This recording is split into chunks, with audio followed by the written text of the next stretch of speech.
विचारसागर रहस्य तरंग चौथ्या तरंगाचे रहस्य पाठ क्रमांक 49. कुठून घ्यायचं? 136 पानावर पहिलंच पॅरेग्राफ. प्रत्येक जीवाची प्रवृत्ती स्वभावतः बहिर्मुख म्हणजे विषयासक्त असते. कोणी असो, प्रत्येकाची प्रवृत्ती बहिर्मुख असते. बाह्य विषयाकडे जास्त प्रवृत्ती असते. अनुकूल विषय प्राप्तीला मुख्यत्वे करून द्रव्याची गरज असते. याचा अनुभव तर सर्वांना आहे. वेदांत विचारापासून वैषयिक सुख तर नाहीच, परंतु प्रारब्धाने सहज प्राप्त असलेल्या अनुकूल विषयांचाही त्यागच करावा लागतो. असा असल्यामुळे या निरस अशा समजल्या जाणाऱ्या वेदांत विचाराच्या ग्रंथात अंतःकरणपूर्वक सहसा कोणी प्रवृत्त होत यात काही रसच नाही ना. काही व्यवहार चतुर पुरुष कुतूहल वृत्तीने वेदांत विषयावरील ग्रंथ पाहतात असं दिसून येत. काय हो याच्यामध्ये म्हणून पाहतात, म्हणजे की साथ. आणि अशा दृष्टीने पाहणाऱ्या लोकांस ग्रंथकारांचं बुद्धी चातुर्य, विषयाची मांडणी, भाषेचे सौंदर्य, ग्रंथकाराच्या वाणीतील प्रसाद वगैरे या गोष्टीचं कौतुकही वाटतं. यापेक्षा जास्त गोष्टीचा फायदा त्यांना होत नाही. वा वा काय सुंदर लिहिलं, एवढंच म्हणते. काही त्यांना फायदा होत नाही. त्यांना जास्त फायद्याकरता त्यांची प्रवृत्तीच नसते. मग होणार ती कुठून? पण ग्रंथ पाहणारे सर्वच अशा प्रकारचे असतात का? नाही. आणि उत्तम जिज्ञासू, काही जे उत्तम जिज्ञासू असतात, अधिकार संपन्न होऊन ग्रंथ अध्ययनामध्ये प्रवृत्त होत असल्याचंही दिसतं. त्रिगुणात्मक अविद्या कार्य जगतात एकाच विषयाच्या आवडीचे सर्व जीव असतील तरी कसे? कोणाला व्यापार, कोणाला नोकरी, कोणाला टेलरिंग काम, कोणाला गीतवाद्य, कोणाला पिढ्या करायच्या, कोणाला स्वदेश सेवा, कोणाला वेदशास्त्राचं अध्ययन, कोणाला संन्यास, या रीतीने कोणाला काही या वेगळ्या वेगळ्या विषयाची आवड असते. त्यात या जन्मी किंवा पूर्वजन्मी काम्य निषिद्ध कर्म त्यागपूर्वक ईश्वर अर्पण बुद्धीनं नित्यनैमित्तिक कर्मानुष्ठानापासून चित्तशुद्धी हो व तद्वारा विवेक वैराग्यादी उत्पन्न होऊन चित्तशुद्धी झाल्यानंतर विवेक वैराग्य उत्पन्न होते आणि मग ब्रह्मज्ञानाची तीव्र इच्छा निर्माण होते. आणि त्यामुळे श्रोत्रिय ब्रह्मनिष्ठ गुरुला शरण जाऊन वेदांत विचार करणारे काही मुमुक्षु सुद्धा आहे, पण फार नाहीत. मुमुक्षु जास्त नाही, संसाराच्या ओढीचेच जास्त. त्यांच्या अभ्यासाचा क्रम दाखवण्याकरता कल्पित गुरु शिष्याच्या रूपाने शास्त्राला आरंभ केलेला आहे. त्याचा प्रकार या तरंगामध्ये स्पष्ट केला. त्यातील विशेष चिंतनीय विषयाचा विचार करणं आवश्यक आहे. आता विचार या चौथ्या तरंगाच्या रहस्यातला क्रमांक 1, ब्रह्मज्ञानी पुरुषाला विषयाची इच्छा व विषय प्राप्तीपासून आनंद होतो की नाही. इहलोकात मोठा वादाचा विषय हा या लोकामध्ये किंवा या सर्व लोकांमध्ये हा फार मोठा वादाचा विषय आहे. याचं उत्तर या तरंगात सोपपत्तिक दिलेलं आहे. आणि 6व्या तरंगात व 7व्या तरंगात याबद्दल पुष्कळ विचार केला असल्यामुळे आम्ही याबद्दल इथं जास्त वर्णन करत नाही. नंबर 2, भ्रमामध्ये अनिर्वचनीय ख्यातीची आवश्यकता. हा जो पहिला क्रमांकाचा प्रश्न आहे त्याचा विचार पुढे केलाच आहे, म्हणून इथं कसा वेळ घालवायचा. आता भ्रमामध्ये अनिर्वचनीय ख्यातीची आवश्यकता. व्यवहारात मनुष्य मात्राचा ओघ द्रव्य संपादन करण्याकडे असतो, कोणी असो. कारण विषय सौख्याची प्राप्ती आणि रोग क्षुधादी दुःखाची निवृत्ती द्रव्यानेच होते. हे तर सर्वानुभव सिद्धच आहे. पण त्यावर दुसरा असाही एक अनुभव आहे की सर्व ऐश्वर्य संपन्न राजापासून तो अत्यंत दरिद्र्यापर्यंत दुःख संबंध रहित इच्छेप्रमाणे स्वेच्छेप्रमाणे सुखी असा कोणी दिसत नाही. कोणी असा जो देखे सो दुखिया बाबा, दुःख संबंध रहित कोणी नाहीच. कोणाला कशाचं कोणाला कशाचं कोणाला कशाचं दुःख असतात. आपल्या इच्छेने सुखी कोणी असा दिसत. आम्ही सुखात आहे नाही, ते जरी म्हणत असले तरी ते उगी तोंडापुरतं असतं. कारण सुख त्यांना कळत नाही. सुख कळावं आणि सुख कळण्याकरता वेदांत आहे. संसारात सुख नाहीच आहे. जरी आम्ही सुखी आहोत असं म्हणत असतील तर त्या वैषयिक सुखाला महत्व नाही आणि ते सुखच नाही. विषया माझी असते सुख तरी का तेजती संकालिक. अर्थात याच्या कारणाचा जर आपण विचार करू लागलो की बा दुःख संबंध रहित कोणी नाही आणि सुखी असा कोणी दिसत नाही, याच्या कारणाचा जर आपण विचार करू लागलो तर निश्चित असं ठरतं की द्रव्य आणि सुख प्राप्ती किंवा द्रव्य आणि दुःख निवृत्ती यात नियत कार्यकारण भाव नाही. लक्षामध्ये एखाद्या गरीबाजवळ पैसे नसल्यामुळे प्रपंचात शेकडो दुःखे भोगण्याचा त्याला प्रसंग येतो. द्रव्याच्या अभावामुळे ते त्याला सहनही करावी लागतात. पण ज्याला राहण्यास राजवाड्यासारखे स्वतःचं घर आहे, खाण्यापिण्याची कसली ददात नाहीये, द्रव्य पुष्कळस आहे, कुटुंब मनासारखं आहे, पण संतती नसली तर त्या ऐश्वर्य निपुत्रिकाप्रमाणे दुःखाची निवृत्ती करेल काय?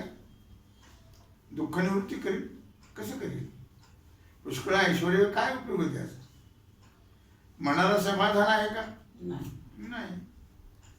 बरं, एखाद्या ऐश्वर्य संपन्नाचा पुत्र जर मृत झाला तर त्याच्याजवळ कोट्यावधी तरी कसे द्रव्य असलं तर त्यापासून मुलगा जिवंत होईल का?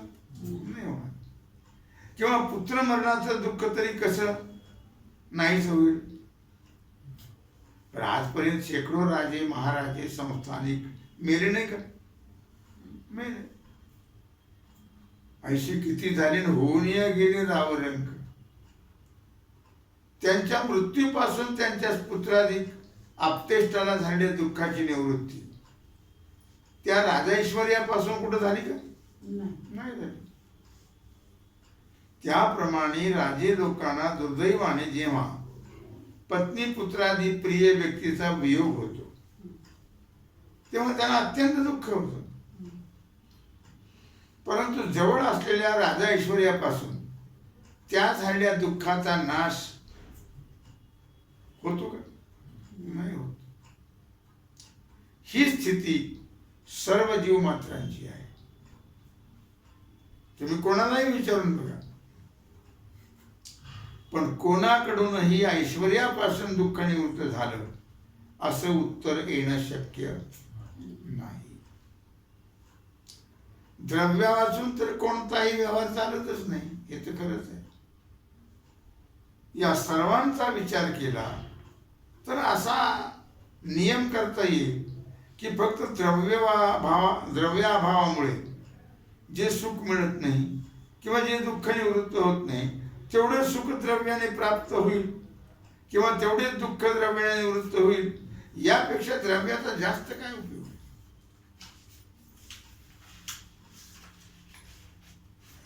पुष्कळ द्रव्य असून त्याचा काही उपयोग होतो नाही.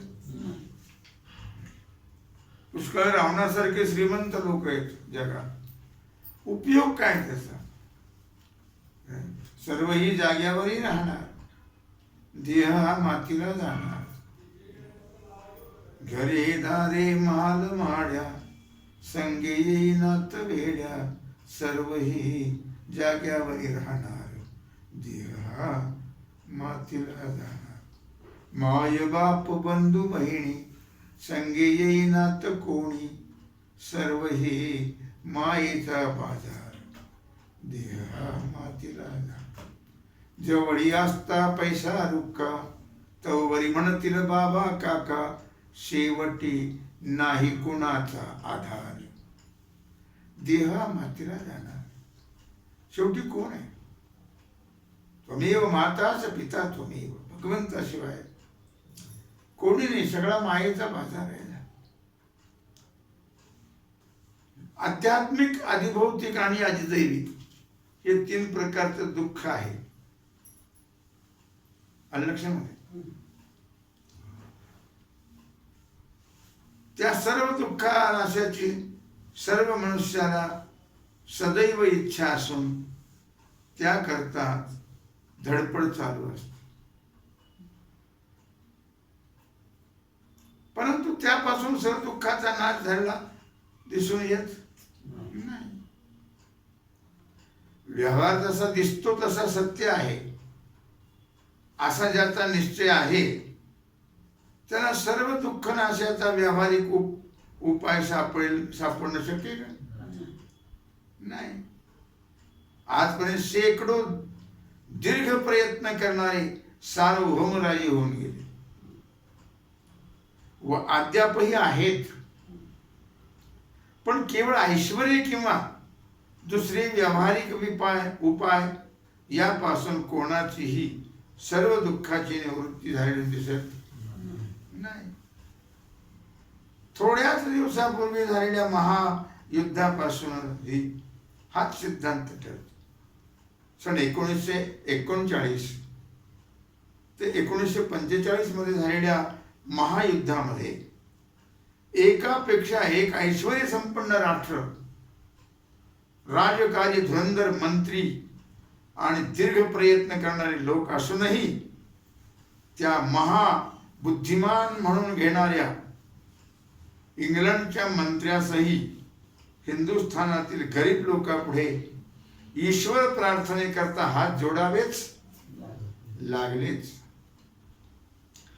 म्हणजे पराजय येण्याच्या भीतीमुळे दुःख भोगण्याचा प्रसंग इंग्लंडवर आलाच. तसेच ईश्वराशिवाय दुसऱ्या कोणासही न मोजणारा एवढा मोठा जर्मनीचा हिटलर, पण आज त्याचा पत्ता आहे नाही. या एकंदर व्यवहाराच्या परिस्थितीवरून केवळ ऐश्वर्य प्राप्तीपासून निरतिशय आनंद प्राप्ती किंवा त्रिविध दुःख नाश केव्हाच होणं शक्य हो नाही. एवढंच काय सांगण्याचा एवढाच मुद्दा आहे की कोणी म्हणेल द्रव्यापासून तुमच्या म्हणण्याप्रमाणे सुखप्राप्ती दुःख निवृत्ती होत नसेल, पण सर्व जीवाची प्रबल इच्छा मात्र परमानंद प्राप्ती आणि सर्व दुःख नाश व्हावा अशीच आहे. मग ती पूर्ण कशी काय होणार हा प्रश्न शिल्लक राहतोच. याला काही उपाय आहे काय असेल तर सांगा. होय, अहो ह्याच इच्छेच्या तृप्तीच्या वेदाने जीव ब्रह्माऐक्यत्व आणि जगन्मिथ्यात्व निश्चय करणं असा उपाय सांगून दुसऱ्या कोणत्याही उपायाने ही इच्छा तृप्त होणं शक्य. फक्त एवढाच विचार आहे वेदांत शास्त्र. वास्तविक अधिकाऱ्याला प्रत्यक्षाधिक सर्व प्रमाणात वेदवाक्य श्रेष्ठ प्रमाण आहे, शब्द प्रमाण. म्हणून त्याने उपनिषद वाक्यांचा उपक्रमाधिक लिंगपूर्वक रात्रंदिवस विचार करणं आवश्यक आहे. असं पहा किंवा ज्या ज्या पदार्थाविषयी मिथ्यात्व निश्चय होतो त्या त्या पदार्थापासून कोणालाही दुःख होत नाही. ठरलंय खोटं आहे मग काय दुःख सर होईल दुःख असा अनुभव आहे.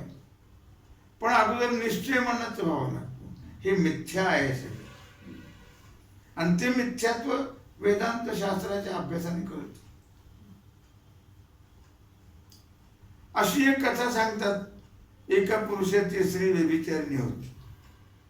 तो मात्र आपल्या स्त्रीला सुशील समजत असा होता. एक वेळची स्त्री आपल्या मैत्रिणीजवळ परपुरुष भोग आनंदाचा अनुवाद करत असताना तिचा पती ती हकीकत ऐकत होता आणि बाजूला. त्यामुळे त्याला तो क्रोध निर्माण झाला की तिचा घातच करण्याकरता त्याने हातात कुऱ्हाड घेतली. पण ती पुढे चमत्कार हुशार होती. तिच्या लक्षात आलं की आपल्या पतीनं आपलं भाषण ऐकलं. मग ती शेवटी तिच्या लक्षात आल्याबरोबर तिनं शेवटी एक वाक्य उच्चारलं मैत्रिणीकडे, आणि एवढा प्रकार पाहून बाई मी एकदम जागी झाली. बनावट होती ती हुशार. असं म्हटल्याबरोबर त्याचं सगळं जिरण निघून राग. अरे स्वप्न पडलं होतं वाटतं हिला. स्वप्न होतं ते खरंच होतं, पण ती चलाक होती फार. एवढं आपल्या पत्नीचं शेवटचं वाक्य ऐकून तिच्या पतीचा सर्व राग नाही सगळा. स्त्रिया इतके हुशार पुरुष नसतात. किती जरी बुद्धिवान असला तरी स्त्री फार चतुर आणि हुशार. तिचं काही चालत नसेल पण स्त्री हुशार असते.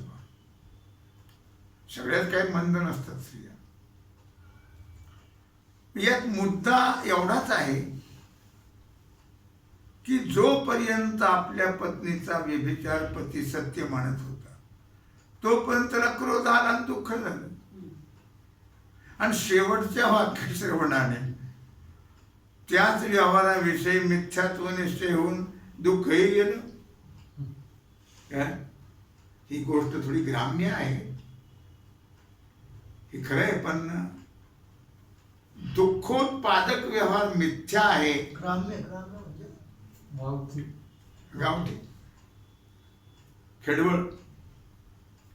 परंतु दुःखोत्पादक व्यवहार मिथ्या आहे असं निश्चित झाल्याबरोबर एकदम दुःख नाश कसा होतो हे दाखवण्याकरता सांगितलं. एवढं बाकी काय नाही. याप्रमाणे प्रपंच मिथ्या मांडणाऱ्या ज्ञानी पुरुषाशिवाय जीवमात्राचा व्यवहाराच्या ठिकाणी जोपर्यंत सत्यत्व निश्चय आहे तोपर्यंत कोणत्याही उपायाने दुःखाचा नाश होणं शक्य नाही. लक्षात आहे?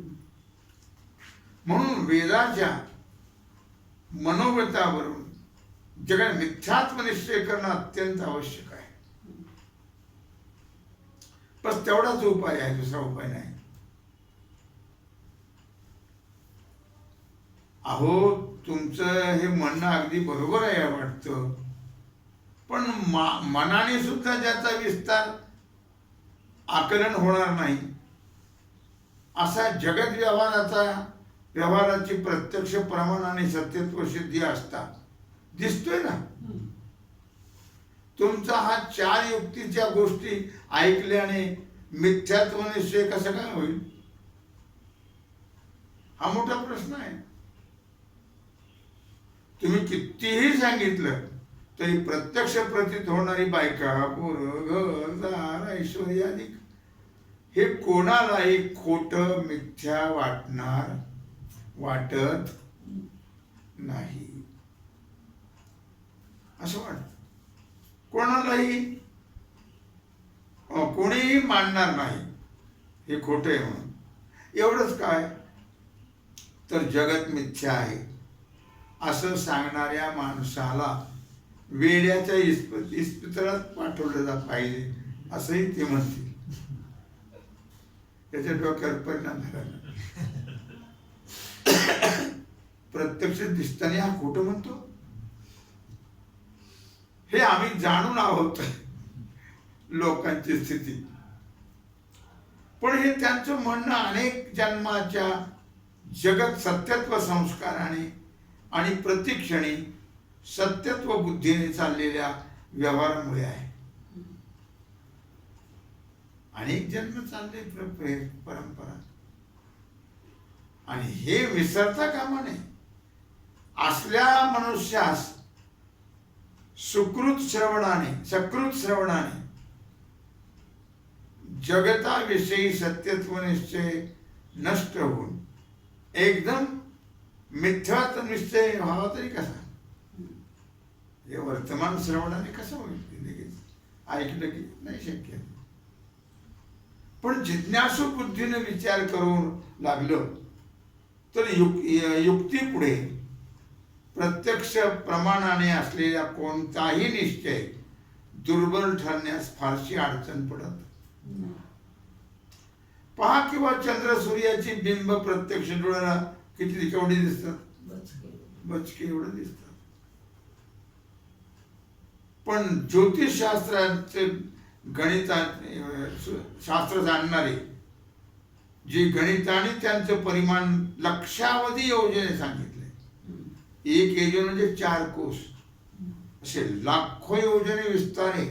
चंद्र सूर्य लहान नाही, फार मोठे आहेत. व त्यावरून विचारी लोक प्रत्यक्ष प्रमाण दुर्बल समजून चंद्र सूर्याचं परिमाण लक्षावधी योजने आहे असं मानतात. दिसतं तसं नसतं म्हणून माणूस फसतो. पृथ्वी आपल्याला प्रत्यक्ष प्रमाणाने सपाट दिसते, पण शास्त्रज्ञ लोक ती साखर लिंबासारखी वाटोळी आहे, गोल असं सांगून उपपत्ती अशी सांगतात युक्ती की जर पृथ्वी सपाट असती तर समुद्रातल्या जहाजाचं प्रथम शीड दिसतं, नंतर मध्यभाग दिसतो, नंतर तळाचा भाग दिसतो. असं दिसण्याचा क्रम झाला नसता. अशी वाटोळी गोल आहे ना ती पृथ्वी. या युक्तीवरून प्रत्यक्ष प्रमाणाने सपाट दिसणाऱ्या पृथ्वीविषयी ती वाटोळी असल्याचा निश्चय करतात. त्याप्रमाणे पहा तुम्ही, आपण जर कुठं गाडीची वाट पाहायला भेटलो तर अगोदर वरचा भाग दिसतो, मग थोडा खालचा भाग दिसतो, मग असं, कारण असं गोल आहे ना पृथ्वी. गुरुत्व आकर्षणामुळे हे सगळं राहतं, नाही तर केव्हा खर्च नसतं. त्याचप्रमाणे प्रत्यक्ष प्रमाणाने काय जगत व्यवहार सत्य दिसत असला तरी श्रुती स्मृतीच्या प्रमाणाने व्यवहाराविषयी मिथ्यात्व निश्चय होण्यासारखं नाही. श्रुती काय म्हणते पहा. सदैव सौम्यत इदमग्र आशित छांदोग्य उपनिषदातला हा मंत्र आहे. 6व्या प्रपाठकातला पहिल्या अध्यायातला पहिलाच आहे. या वाक्याने जगत उत्पत्तीच्या पूर्वी परमात्म्याचे सत्यत्व सांगून जगन मिथ्यात्वाविषयी यथा सौम्यकेन मृत्पिंडेन सर्वं मृण्मयं विज्ञातं स्यात् वाचारम्भणं विकारो नामधेयं मृत्तिका इत्येव सत्यम असा दृष्टांत सांगितलेला आहे. म्हणजे काय याचा अर्थ मातीच्या गोळ्यापासून झालेले घट परळ वगैरे हे मातीचे कार्य. ही एक मृतपिंड जाणला की सर्व जाणल्यासारखं होत नाही का? होत. एक सोनं जाणले की सगळे दागिने जाणल्यासारखे होतात. त्या घटाधिकांचे नाम आणि रूपही केवळ शब्द मात्र आहे, बाकी मातीच आहे ना. वस्तुतः त्यांना सत्यत्व मुळीच नाही. आणि मृत्तिकाच फक्त सत्य आहे. मृत्तिके तेव सत्यम. लक्षामध्ये ज्याप्रमाणे श्रुतीनं दृष्टांतामध्ये मृत्तिका मात्र सत्य आहे असं सांगितलं आहे आणि घटादी नामरूपात्मक कार्य केवळ शब्द मात्र म्हणजे मिथ्या आहे असं सांगितलं. त्याप्रमाणे नामरूपात्मक जगत उत्पत्तीच्या पूर्वी सत असा परमात्मा असून नंतर उत्पन्न झालेले जगत मिथ्या आहे. म्हणजे वस्तुतः जगत म्हणून पदार्थच आहे ते सर्व परमात्माच आहे असं एतदात्म्यमिदं सर्वं तत्सत्यं स आत्मा तत्वमसि. छांदोग्य उपनिषदात सांगितलंय. या वाक्याने श्रुती सांगते तसं आत्मैवेदं सत्सर्वं अतो निरार्थम असं छांदोग्यात म्हटलेलं आहे. आणि इदं सर्वं यदयामात्मा नेह नानास्ति किंचन असं बृहदारण्यक उपनिषदात सांगितलेलं आहे. ब्रह्मैवेदं सर्वं असं मुंडक उपनिषदात सांगितलेलं आहे. या सर्व वाक्यांचा थोडक्यात अर्थ असा की हे सर्व दिसणारे जगत आत्मरूप असून आत्मरूपच सत्य आहे आणि तेच तू आहेस. हे सर्व ब्रह्मच आहे. परमात्मा स्वरूपाशिवाय नानात्व यत्किंचितही सर्वं खलु इदं ब्रह्म. हा सर्व आत्माच आहे, ब्रह्मच आहे असं आणि वेदांताचं तात्पर्य आहे. तेव्हा झालेली सेवा भगवत चरणी समर्पित करून राहिला जो सेवेचा भाग आहे तो आपण उद्या पाहू. कुंडलिक वरदे हर विठ्ठल श्री ज्ञानदेव तुकाराम पंढरीनाथ भगवान की जय.